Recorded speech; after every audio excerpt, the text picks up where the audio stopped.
好，中国大陆的前国务院总理李克强昨天突然传出了心脏病发逝世，他享受68岁，据说他是在游泳的时候在上海突然心肌梗塞发作，有抢救有送医，可是最后回天乏术。于是我们看到很多媒体都在说李克强跟习近平不和这件事情啊，已经传了这么久，那此时他突然病逝，到底中间有没有什么蹊跷呢？来看看胡锦涛在去年底20大闭幕的时候，当时我们看到呢，他拍拍李克强，在李克强的耳边讲了一些话有媒体又把这个图这一幕拿出来说恐怕是在警告他你要小心。而另外我们看到李克强原本呢，他一度也被视为国家主席的接班人，因为他很优秀包括我们也可以看到他在经济上面有很多的琢磨他曾经跟习近平有哪一些不搭嘎，或是两个人想法不一样的地方呢？包括你看到他在疫情期间提出了地摊经济，可是中国大陆的官媒连发数篇的评论觉得这样子不好。而另外，习近平提出共同富裕，也可以看到李克强好像有在淡化处理。而这一幕发生在2022年8月2号那个时间点，我们看到习近平和李克强在公开场合被司仪介绍的时候，中间有尴尬，两个人真的不合吗？我们来看看这一段画面。出席今天仪式的有中共中央总书记、国家主席、中央军委主席习近平同志，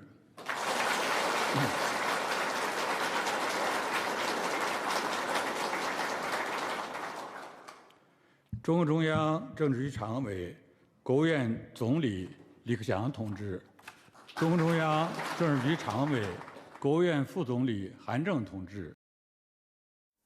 好，我们看到呢，司仪在介绍这个习近平的时候停了很久，让大家鼓掌。可是，在介绍李克强的时候，李克强已经站起来了，没有人想要等待鼓掌。可是那个时候司仪没有停顿，所以外界认为这可能是他们两个其实不合。那司仪是不是习近平的人所以故意给他难堪呢？那当然，这个外界在捕风捉影。可是我们看看西方媒体的标题，其实不约而同都这样写着。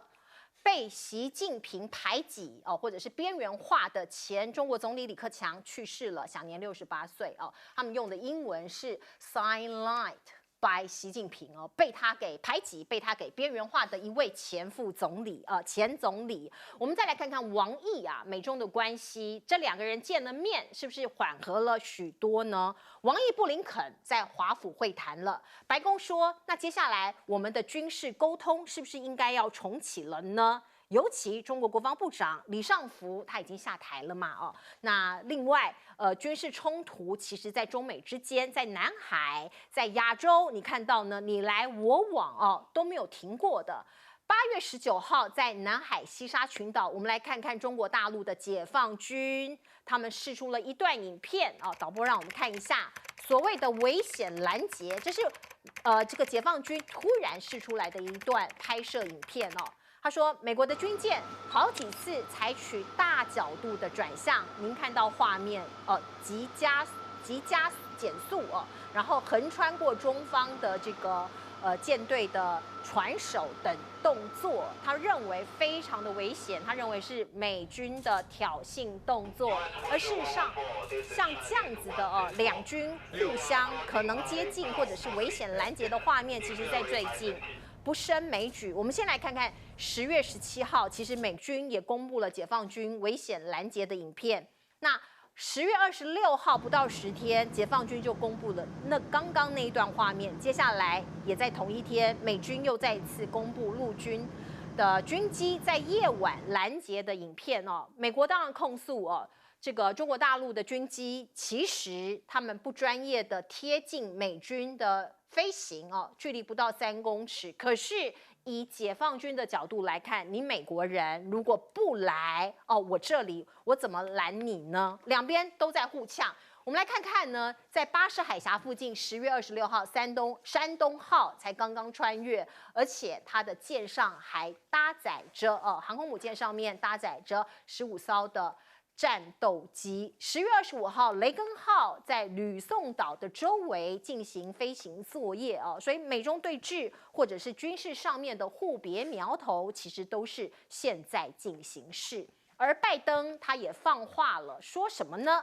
美国跟菲律宾这个美国跟菲律宾是站在一起的。如果中菲在南海有冲突的话，美国将会被迫介入干预。他在警告中国吗？而最近我们看到五眼联盟中间的一只眼睛，澳洲好像跟中国大陆也破冰了。包括您看到这一则新闻，这是澳洲的国美馆，他把3件中国大陆过去的珍贵文艺品归还了哦。所以您看到2个人包括这个艾班尼斯以及习近平，很可能在下个月初就要手牵手或是握手，这一幕会出现在北京啊。所以很多人都在讲，那现在澳洲跟中国大陆的关系变好了，是不是五眼联盟缺了一只眼睛呢？怎么看？包括军机靠近的事情，以及我们看到李克强突然病逝了。李克强是因为心脏病猝死这个是突然间病逝。我想心脏的问题，我们其实对于所有的人来说的话，都不会感觉到很意外，因为到了一个年龄，像我们这个年龄了以后，我们也不知道我们什么时候会突然间发生什么事，我们都不希望这种事情发生。但是我们很明显的会看到绿营的媒体，还有就是反中的媒体，欧美的那一定会借这个机会就开始做文章。所以你果然你看到了，在台湾绝大部分的绿营的媒体就开始挑拨了，但是正常的媒体他就不会这样做。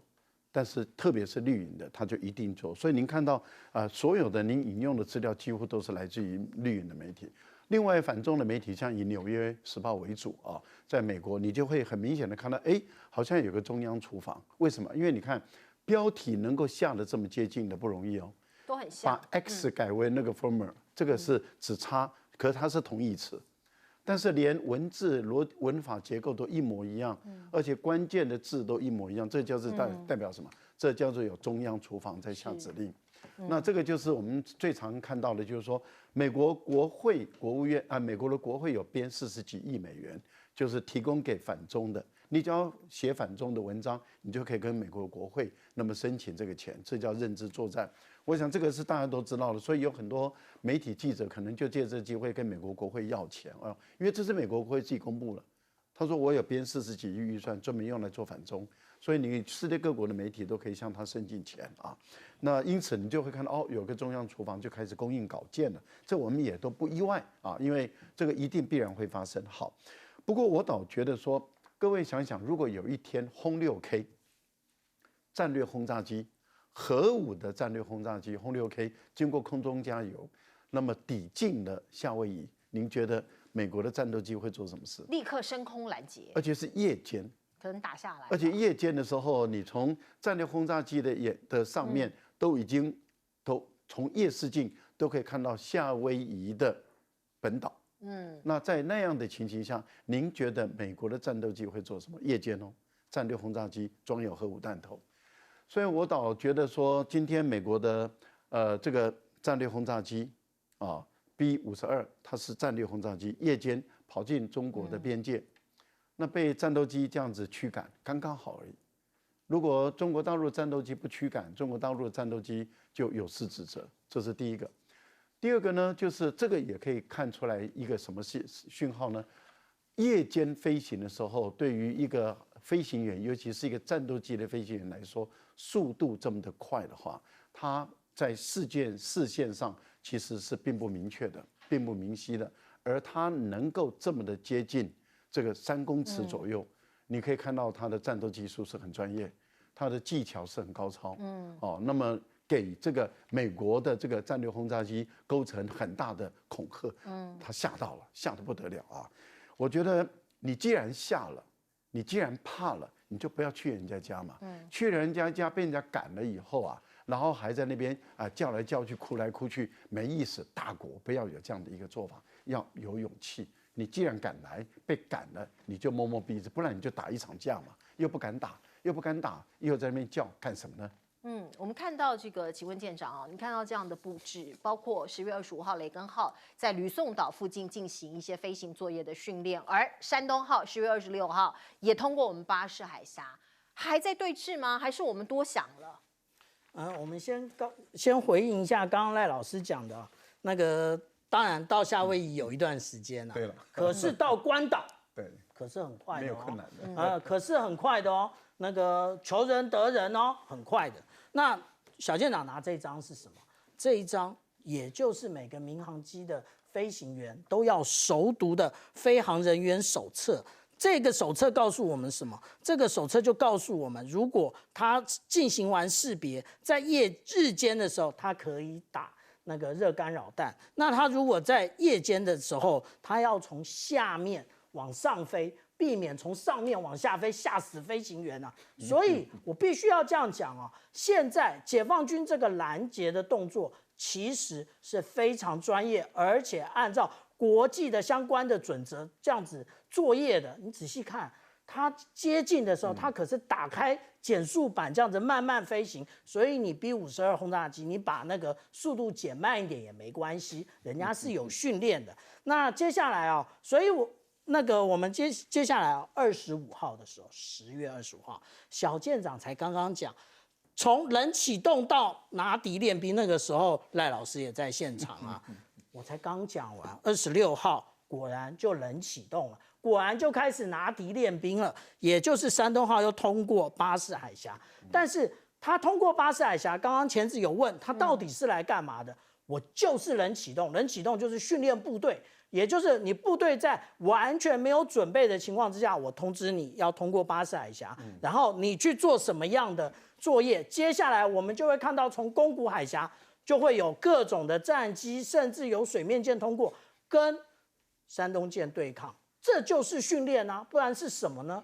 那也就是不是说是公海吗？你都可以跑到西沙群岛去，你说那个是公海，人家进入这个公海就不可以了吗？那接下来哦，我们刚刚讲到说，有关于这个部分，小舰长以前就讲过，说中美的或者是中国跟西方的战略文化非常不一样，西方绝对是以牙还牙，以眼还眼，还记得吗？6月份的时候，是不是苏州舰就直接切了那个中云号的船头？马上就来报仇啊，然后马上就来报仇啊。那但是这样的动作呢，其实它是打擦边球。它为什么打擦边球？因为我们在海上称这个举动叫追越。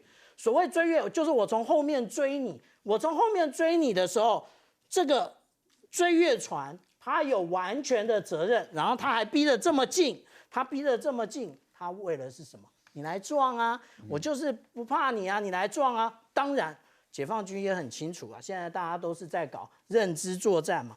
我们刚刚前面看到的是中文啊，但是那个中国国防部呢，它是有释出英文的，也就是告诉你们，其实做这件事情的时候，你在南海，你其实进入的是中国的领海。你不必如此。你如果不远千里而来的话，你为什么要怕人家拦截你呢？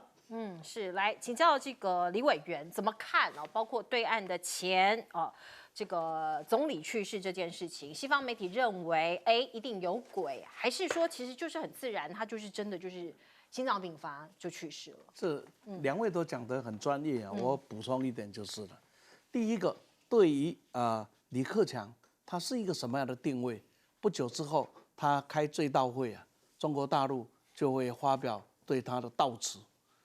这个悼词他们不是乱写的，他们是对一个人的一生功过的盖棺论定的。我们这边是好像写个交代的文章，他这写的是列为他的党史文件的一部分了。所以，究竟李克强是一个什么样的人，在中国共产党的眼中是一个什么样的评价？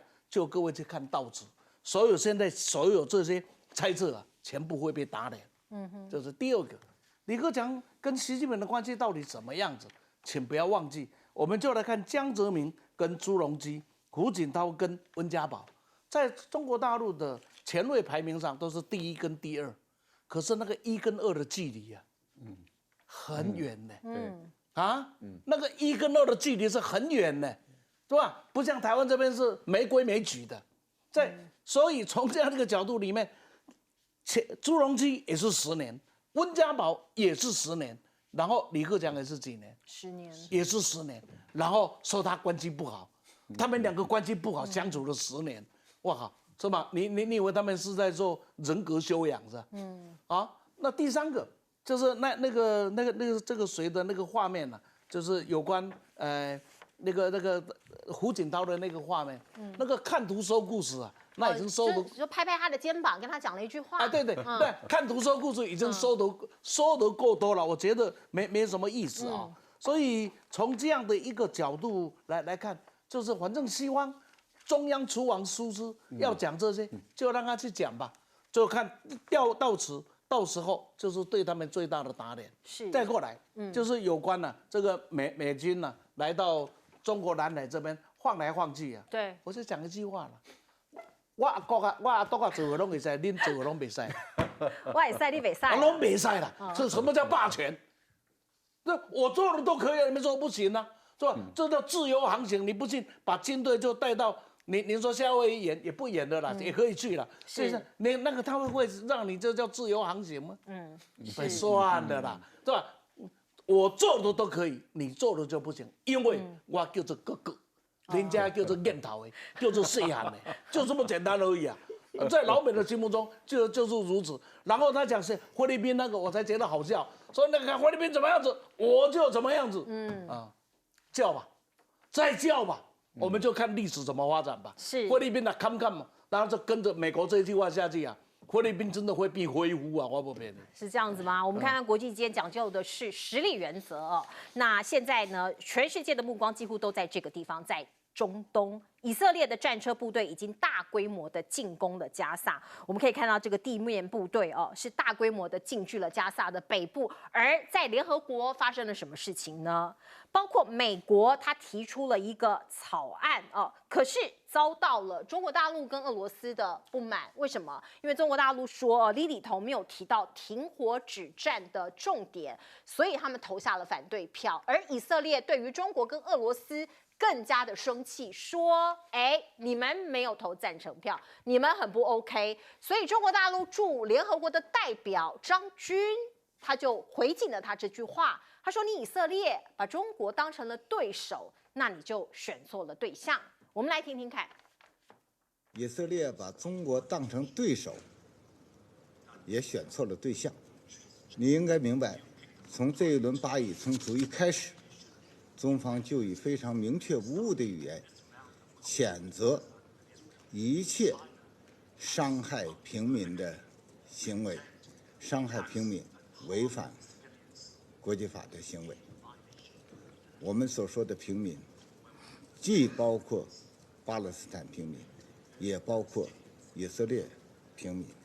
好，你看到在联合国双方有交锋，而另外我们看到地面部队，我刚刚说了，以色列已经大军进去了加萨的北部，在这个地方啊，他们说这是为了战争的下一阶段做准备。而在南部啊，跟埃及接壤的边境啊，它的哨所也遭到以军的误轰，所以现在呢，看到埃及的总统萨西哦，他也在西南半岛展开大阅兵，他也要展现他强大的武力呀。因为你的边境、你的邻国发生战争，而另外埃及大阅兵之后，土耳其也跟进了耶。你看到土耳其的总统埃尔多安啊，他要60万的部队、3000坦克做最高的战备。您看到土耳其军队也整个带弹了吗？所以这一整个区块都非常的不稳定，而全球的穆斯林国家其实都有看法。我们看到马来西亚的前首相马哈迪，他就讲了这一句话，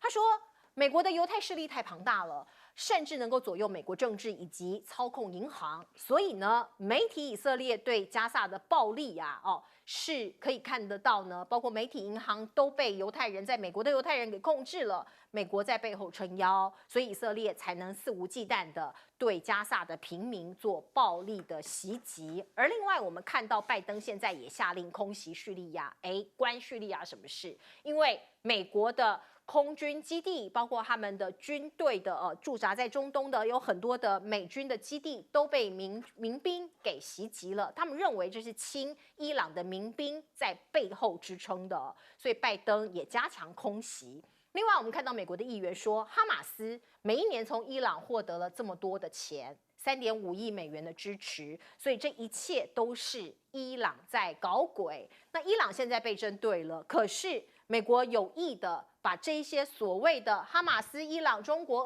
俄罗斯绑在一起吗？它变成新的邪恶轴心了吗？我们看到这是发生在莫斯科的一个场景，这是俄国的中东问题特使博格丹诺夫，他接见了哈马斯的国际关系的一个负责人，好，那包括伊朗的副外长也在这个场合出现哦，所以他们已经绑在一起了吗？哦，所以中西哦，或者是西方跟东方的对抗，在这个时间点结合了吗？另外，我们看到美国的艾森豪号航母打击群已经前往波斯湾了，他在警告谁？在警告伊朗吗？因为五角大厦也宣布了，我们的航母开进来就要稳定混乱的局面。他现在看到伊拉克、看到叙利亚出现了火箭还有无人机来袭击他们的美军基地，美国人非常担心当地的动乱再起，所以大哥哥要开出最重型的武器来，这个地方要停止骚乱了吗？而另外我们看到艾森豪他变更驻扎地点跟伊朗脱不了关系吗？现在包括有这个美国的情报人员就讲了，他说伊朗是恶毒的，他们执着摧毁以色列，伤害美国。可是中国跟俄罗斯在全球的行动都不是出于邪恶，是务实、具有现实政治意义的。如果把他们绑在一起，那邪恶的力量、邪恶的轴心会更加可怕吧？哦，所以有人就说不要把他们全部势力绑在一起。来问一下赖老师，我觉得我们确实是应该关心以色列跟巴勒斯坦，还有跟哈马斯之间的关系哈，因为局势也有可能会因为一个突发的事件而被扩大，因为目前来讲，周边的很多国家都有可能会被卷进来。你刚刚提到了埃及在西奈半岛加强兵力，土耳其也在开始动员了，大阅兵。其实伊朗已经开始进行2天的军事演习。一般来讲，军队要作战前就会举行军事演习，因为要把部队提高它的战备水平，然后准备部队都要投资进去。而伊朗这个行动其实让我们更加的忧虑，为什么呢？因为伊朗如果开始把它的地面部队介入到这个中东地区，也就是说介入到伊拉克、叙利亚，甚至进入了以色列的话，那这个时候会不会被美国被迫要卷入这个战争了？美国一旦被迫卷入战争的时候，那美国的坚实的盟友，像英国会不会，或者澳大利亚会不会也会被美国要求要进来？那在这个时候，北约、法国、德国他们到底要该怎么处理？好，那会不会也因为这样造成了北约之间，或者是欧盟跟北约之间的分歧？那这些情况，那油价会不会开始飙涨？所以这些情况都会跟着加沙走廊的这个战火的情况而定。那目前来讲，以色列已经2次晚上的时候去突袭这个加沙地区。第一次死了1个人，3个人受伤，然后有2辆推土机被摧毁，1辆坦克被摧毁。以色列那么其他的部队就撤回来了。这一次以色列人没有伤亡，打进去以后就全部都撤回来了。目前没有滞留兵员在这个加沙地区，但是以色列也没有说它造成了哈马斯多大的伤亡。那这种东西有可能就是一种我们叫做火力侦察，就是想要确定了解一下这个哈马斯到底还有多少战力，所以它从不同的点，这次是从中部地区，上一次是从南部地区穿进去，这次是从中部地区打进去撤回来。由于上一次比较轻敌，所以就几辆坦克跟推土机进去，这次就是大规模的部队了。我们看到他所公布的夜间的画面，就是打了一个突破口以后，就拆开一个突破口，然后坦克就这样进去了。那这一次的情况就比较大规模，可是也不敢深入，就马上又撤回来。那这代表什么？代表他们可能评估原来的估计有错误了，哈马斯没有想象中那么的弱啊。那如果以色列大规模进去的话，伊朗相当有可能就介入，情况就转变。不过，我觉得这一次美国的提案被否决，最主要就是因为他没有要求立即停火，就停火止战，没有主张这个中国大陆就不可能同意了。那以色列当然支持美国，因为美国没有叫他止战，那这个以色列当然支持美国嘛。可是问题就在于美国就被世界孤立了，为什么？因为美国现在也发现全世界绝大部分的国家几乎都反对他，为什么？因为他没有要求以色列停止这场战火，平民百姓继续在死亡，很多人已经受不了了。是我们先进一下广告。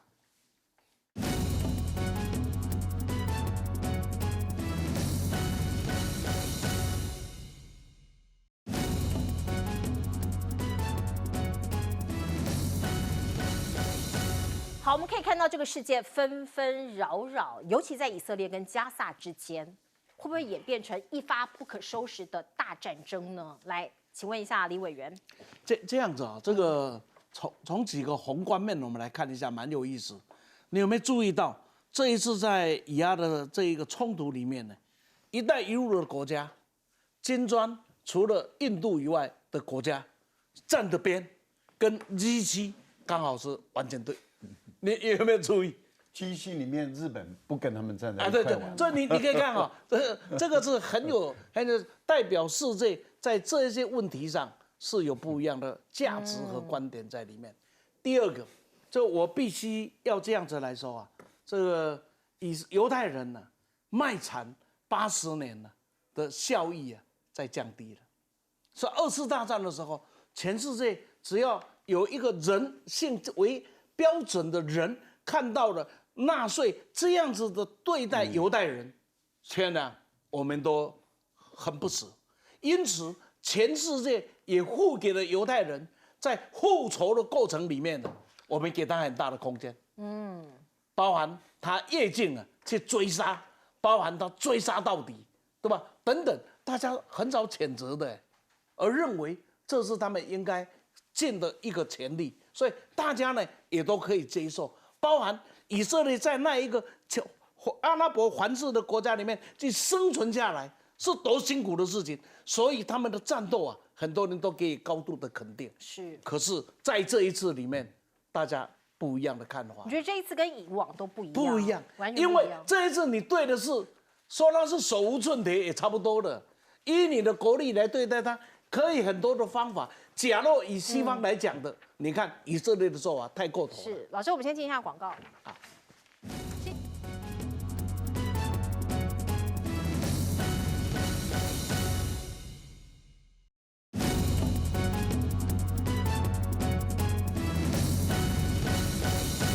好，请舰长怎么看中东现在的局势？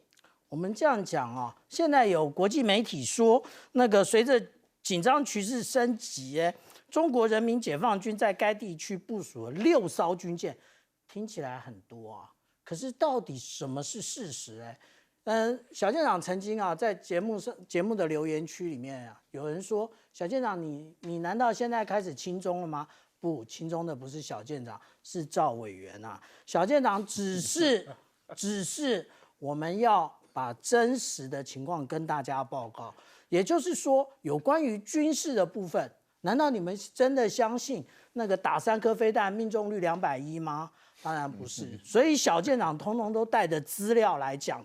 好，我们怎么讲这件事情啊？刚刚的那句话就是李委员讲的，这个里面一定有所谓的中央厨房，大家都这么讲，还拿这个去问那个中国国防部的发言人，这根本就是笑话嘛？为什么是笑话？小舰长观察这一个亚丁湾护航非常多年了，我们来看啊，这个是上面这个是44批的，44批去了哪里？等我跟大家报告。可是43批，他当初他的就是说他在亚丁湾护航结束之后，他也没有马上回国，他到西非去了。他到西非去干嘛？去敦睦远航啊！除了训练部队之外，同样也要我们讲说这个叫做海军兵力存在，也就是说展现中国的兵力给全世界看，就是说他们可以到西非啊，西非在哪？西非在大西洋啊。那这个就是当时的一个照片啊。那这个是我们刚刚讲到说这一次就是44批的状况，44批到哪里？因为之前小舰长上节目同样也是留言区啊，留言区小舰长都有在看的，说，小舰长你不要用讲的嘛，要有地图。地图来了，其实所谓亚丁湾护航，它的真正交接的地区，当然这个大概就是红线的这一块，这个地方叫做亚丁湾。可是实际上，亚丁湾护航的区域不是只有这一块，它是在这么大一个广泛的地区。因为索马利亚海盗当然是神出鬼没，而且不要一直指责解放军做这件事。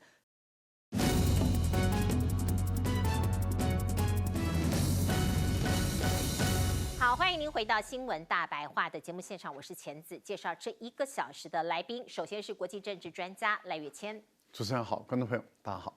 前海军舰长吕礼诗，大家好；前立委李胜峰，大家好。好，观众朋友，我们赶快来看看赖清德现在的金刚不坏之身已经完蛋了吗？从民调上来看，它也是慢慢的往下滑哦，现在大概都只有30几%，不到40%这样子的一个状况，也有一些民调显示它已经跌破了30%。而台湾民意基金会最新的民调显示，蔡英文总统的声望也创下近期的新低。游盈隆就说，这恐怕会成为民进党选情生变的指标。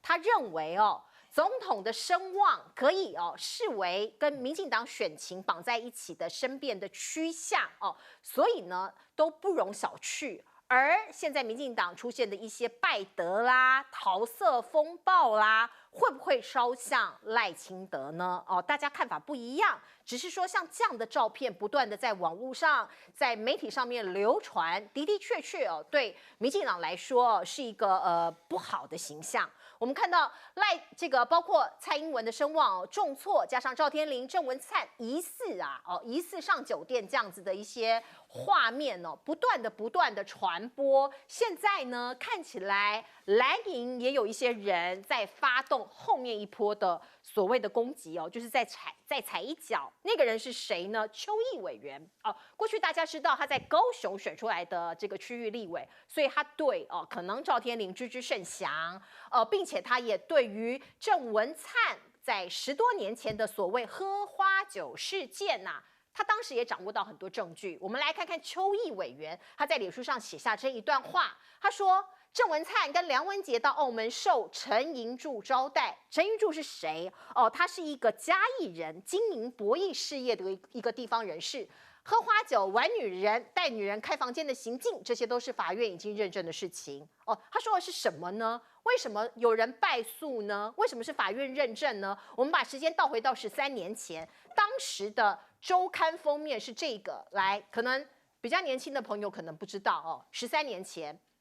梁文杰、郑文灿澳门喝花酒，由周刊先披露结果很多政论节目加入接力讨论包括你看到林瑞图当时的台北市议员他也在节目上爆料所以后来被梁文杰跟郑文灿告了。我们看到台北地方法院传讯陈银柱、秦祥玉等相关证人后认定这些人都是当时有去喝花酒的人所以他认为法官调查完认为当时的确陈银柱就是嘉义的这个地方人士，他有请秦祥玉，他是一个商人，违反了这个包括吸金超过100亿的一个商人，还有郑文灿、梁文杰这些人政商人士跑去这个澳门大玩特玩花了42万的港币。所以法官认为这件事情林瑞图已经尽了合理的查证，有相当理由的确信所言为真，所以呢判梁文杰跟郑文灿败诉。所以我们刚刚邱毅讲的那一段话就源自于12年前的这一纸判决书那这是证据吗？我们来看看现在流出来的画面。郑文灿说影中人不是我，有人说就是12年前、13年前的澳门事件那当然观众朋友你可以去好好的爬书一下，我们把证据摊在这里让大家来看。而包括王宏威在立法院要求要调查这个所谓的桃色争议希望情治机关1周之内要交出调查报告。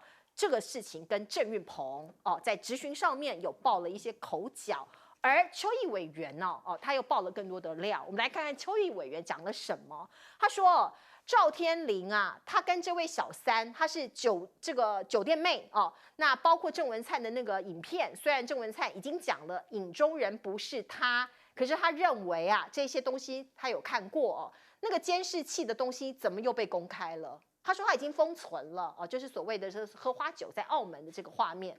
奇怪的是谁拿出来的？拿出来的人他的动机是什么？他觉得很可怕。不过不是他流出来的，他说他都已经封存了。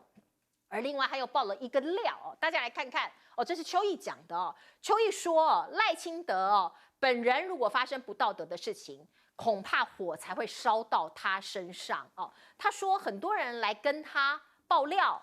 中间呢，有人说是护士，有人说是女画家，有说是助理。不过呢，当然哦，这些都没有证据了哦。邱毅就有一点点暗暗的把这个风向哦，或者是把这个可能性哦，把它烧向赖清德这里，会不会烧起来呢？不知道，因为这个都是没有证据的事情。我们先看看郑文灿风波到底赖清德怎么看哦。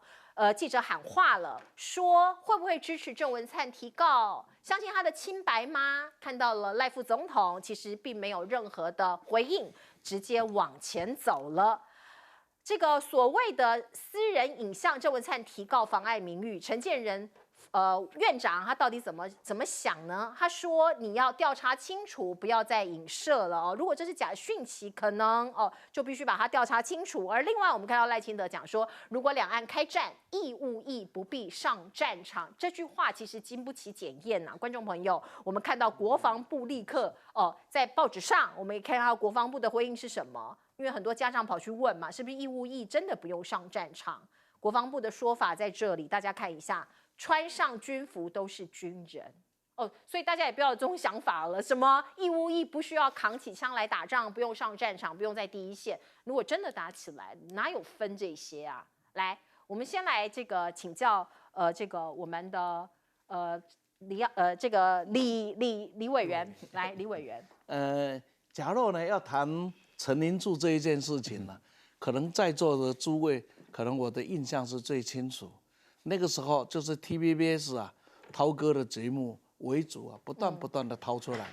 那时候我们几乎每天呢都在谈这一件事。这个事情的来龙去脉，我简单的跟各位交代，这叫天纣内不可，这个有可为，自纣内不可侯啊，这是标准。因为在那一年总统选举的时候，那马英九呢就到嘉义，那你知道选举人到的地方，人家已经带着谁有影响力，谁已经带着去拜访，其中呢有安排到拜访的陈云柱啊，哇，这一下民进党抓到了，因为陈云柱他可以讲呢，横跨蓝绿啊，这个绿的不要吹牛啊，绿的靠他吃饭的人，那这个首长是算不完的，结果地方上大概不会讲，结果没想到这个台北啊，民党的中央人不清楚，就还说哇，你看那马英九怎么样子，这么一来一搞一往之后，最后没有想到最后本来是要修理马英九的，用陈林柱啊，结果没想到引出来了2条小鱼啊，其中有一就是郑文灿啊跟梁文杰，他们是小鱼啊，那个时候是小鱼啊，10多年前是小鱼啊，那时候哪里轮到他的呢？现在变大鱼了，对啊，现在是大尾啊，那小鱼啊，那出来了一弄，结果2个人还很愤上，说没有，还撑了大半天。结果这个资料一张一张的垫出来啊，最后陈林柱这边因为提告了嘛，他以为这提告了就没事了，就没想到陈林柱这边说有啊，有这一回事啊。而陈林柱的本盘就是他做的博弈的生意非常的多，澳门是他很重要的一个基地呀，所以这个地方是他完全可以一整来呢，就是招待台湾几个人去是一手遮天，要干啥事都没问题的。但是呢，就被邱毅啊。7弄8弄啊，怎么弄的要去问邱毅才清楚，就把这一个呢很多资料给弄出来了。监视器啊，反正很多故事就对了。结果弄出来之后，我现在先讲一个我比较不爽快的地方。所以马英九当选总统之后，就把这件事情呢就算了，没有追下去。那时候追下去啊，这2个现在还叫大尾啊，这人照都无尾啊，都大尾，照都都尾啊。他就放他们一马就对了。这国民党会人家看不起，就这样子嘛。是非不清嘛。假如这2个人是也没有做什么事啊，只是什么不是嘛？是当时是把你扯进去啊，结果弄出来真的是那边喝花酒，喝了多少钱？请各位算一下，12年前3个人就是连那个助理啊，假如助理不算的话，助理的费用假如不算的话，这2个人花了港币42万呢、3天呢、你知道一天花多少钱？是在花什么钱？就是喝酒喝死也喝不了那么多啊。那你说有什么钱？赌博的钱呐、赌博的钱这叫小钱呢、那才有什么钱？酒色财气呀、住饭店的钱，我那去过酒廊，这个什么这个博弈场的人都知道，在那里什么都贵，就是住饭店最便宜。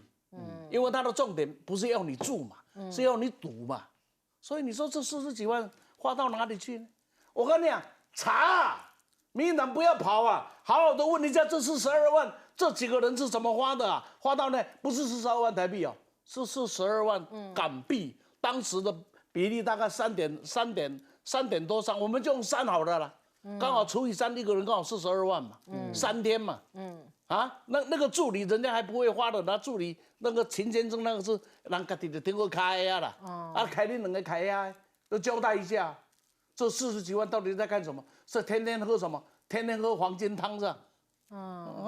这是第一个啊，第一个，所以不要逃啊，这个人家拿出来看一看啊，当然你就可以知道里面很多精彩的事情。第二个呢，就是陈建仁，陈建仁讲的那句话也诡异啊，说这影视，这个叫影视，那马文君叫什么？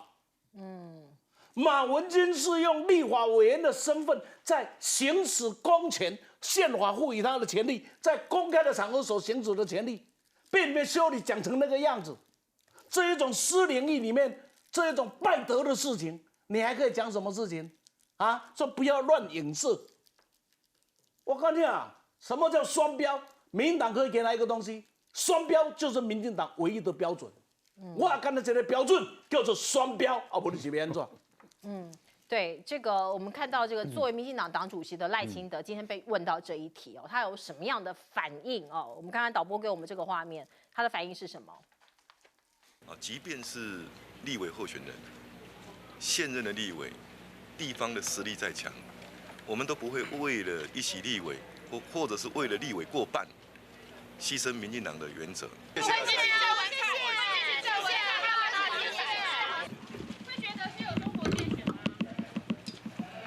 但是会支持郑文灿提告吗？相信他清白吗？好，会不会支持郑文灿提告？会不会支持他是清白的？他没有回应。所以郑文灿过去的历史被翻出来了连文姐的过去历史也被翻出来了。那翻出来，也就是说他们过去有发生这些事情，因为这是媒体所公布的还有相关的证人所公布的，也就是说他们是过去有前科的，有接受钱，有接受招待。然后在澳门接受了什么招待这个他们自己要站出来讲清楚。那现在已经说他们花了这么多钱，他们确实是应该要交代一下，为什么3天他们2个人要花这么多钱，那个钱他们是怎么花的？我觉得他们，因为他们现在是公众人物嘛，是政治人物，一个是行政院的副院长，确实是有责任有义务要跟大家交代清楚，说10几年前的时候。他们为什么花这么多钱？他们那个钱每一天他们是怎么过日子？他是谁花的？对，那个钱是谁支的？是谁支的？他们为什么要接受这个招待？那现在又被指控，又被录影指控说他有涉嫌这些事。他说这个影带是剪接的。对，那他也自己还是要再出来说清楚，因为他有前科嘛。那既然有前科，大家就会合理的怀疑。而一个党的党主席，他说。不管他有多少实力，那不管他有多少实力，那现在的郑文灿你要不要处理？你是党主席那郑文灿现在已经又涉嫌了，也就是说之前提告被判败诉，现在又被涉嫌了。那你赖清德你要不要以党主席的身份？你刚刚你召开记者会，你说不管实力再大，你都要处理，那你现在要不要处理？这是一个问题那邱毅影射的就是说，社会间确实有传出赖清德的其他的事情，沸沸扬扬的。那目前来讲没有任何证据嘛，但是我们都有听过嘛。你有听过啊？都有听过嘛，但是问题就是因为没有证据嘛。那在这个情形下的时候，赖清德其实他可能也提心吊胆，因为现在也不晓得会不会在他选前的时候爆出来，谁也不知道。那这个也是赖清德自己本身要确认的，因为邱毅的意思也就是说搞不好啊，搞不好。那邱毅本身也没有说他手上有资料或者没有资料，没有人知道嘛。那这个就是到最后的关头中的时候，赖清德能不能止住，至少社会间的这种沸沸扬扬的传，他目前为止没有平息，没有止住，也就这种小道消息一直有，那也有可能有人造谣了，对，也可能有人造谣。我想这个部分里面都有待澄清。不过我倒认为说，民进党现在已经跌到基本盘，再往下走了，连蔡英文都跌这么低了。那如果说这么多品性不好的人，而民进党的支持者中有女性的话，那我们会问一个问题，也就是说，这些还继续支持民进党的人，你们到底在不在乎你先生对你忠不忠诚？如果你已经看到有这么多民进党的人，像赵天麟之类的对太太不忠诚的话，那你还继续支持民进党，那会不会让人家感觉，会不会你在告诉你先生，你可以对我你可以对我不忠诚，你可以对我痴心，我还是会继续支持民进党？我觉得道德还是要有一个限度啦。那这些是一个基本的价值，应该要守得住了。是，来请教舰长。有关于社会事哦，小舰长知道的不多了。那不过呢，我们这样来讲啊，我们的总统候选人。他讲说，若两岸开战，义务役不必上战场，真的吗？真的是这样吗？到时候连我这个已经50几岁的都要上战场了，你说年轻人不要上战场，是为了选举吧？我们这样说，国防部副部长柏文辉说的很对啊，他不管是守备部队或者是主战部队，只要是穿军服的，一旦穿上军服，你都是军人啊。而且不要忘了，我们现在不是一直在讲我们的后备召集，现在都是非常的 tough， 非常的艰难的，而不是像以前一样看看电视啊，然后讲习啊，然后开一开团康活动啊，都不是哦。现在都是要真枪，然后还要行军的练啊。那为什么要这么讲？其实你们就是在骗选票嘛！你当这些年轻人不知道吗？年轻人知之甚详啊！这个也就是我们的总统候选人为什么到大学去，这些大学生也不过刚高中毕业嘛，讲话这么呛啊，竟然说副总统，你不要得过且过啊！连校长都在那边说，校长，给你拜托，你不要再讲了。他都还要讲到底，为什么？因为这一些说起来是守备部队的，守备部队他其实讲的到底是去哪里呀？守备部队他要去的就是有关于负责滩岸以及基础设施防护。基础设施防护也就是第1级的主要目标。我们现在看一看以巴，我们再看一看俄乌，不是都这样吗？你又讲滩岸，滩岸不是就是绞肉机吗？第一波上来就是如此，所以年轻人很清楚，不用再骗了。